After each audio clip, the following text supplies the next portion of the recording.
Ọlọ́run ọ̀run ohun ayé, wọ́n níyìn àtọpẹ́ yẹ fún. Báwo la bá ti fẹ́ ọ tó, ìbú ọ̀rẹ́,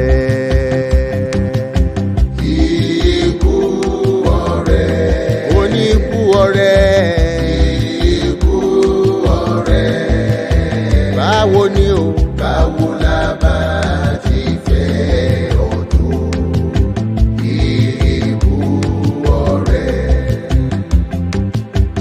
O Lord of heaven and earth and sea, to thee all praise and glory be. How shall we show our love to thee, who givest all, who givest all, who givest all, who givest all. How shall we show our love to thee, who givest all?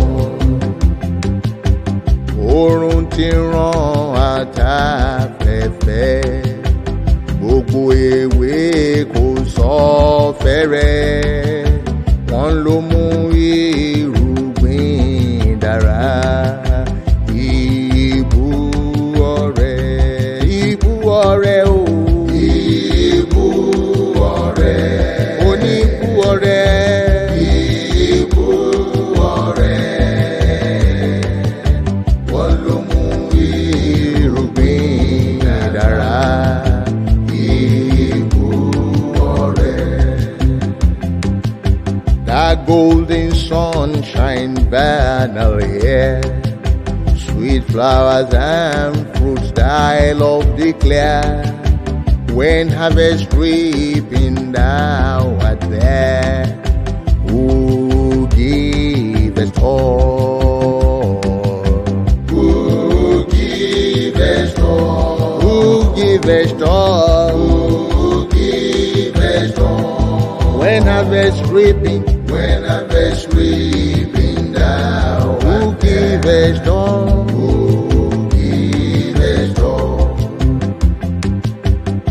Fún ara lile wa gbogbo, fún gbogbo ibukun ayé, àwa ṣọpẹ àsìyìn ọ́.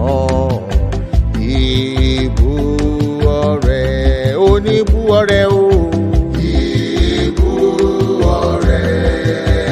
Bàbá, bàbá, bàbá, bàbá, bàbá ọ̀rẹ́.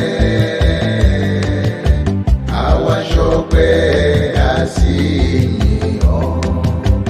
Ìbú ọ̀rẹ́.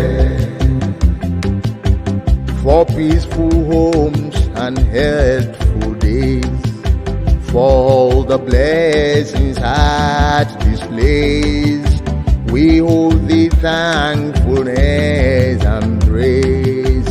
Who givest all, who givest all, who givest all. Tani, tani, tani, tani, tani, givest all. Better love, we hold thee thankfulness and praise. Who givest all.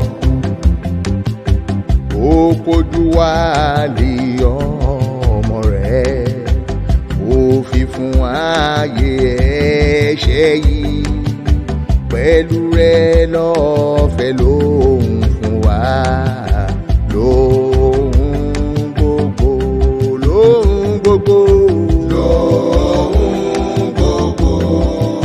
Bàbá fún wa lóhùn gbogbo, lọ́fẹ̀ẹ́ lọ́fẹ̀ẹ́ ni o, pẹ̀lú rẹ̀ lọ́fẹ̀ẹ́ lóhùn fún wa, lóhùn gbogbo.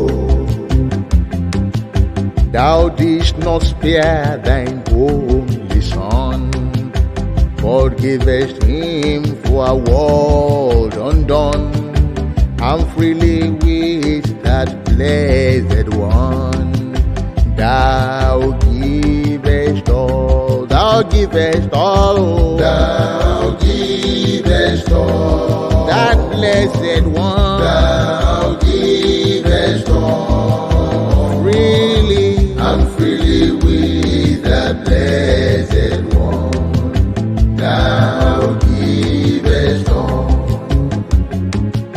Lóhun gbogbo. bàbá fún wa. Lóhun gbogbo.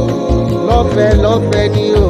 Pẹ̀lú rẹ̀ lọ́fẹ̀ẹ́ ló ń fún wa. Lóhun gbogbo.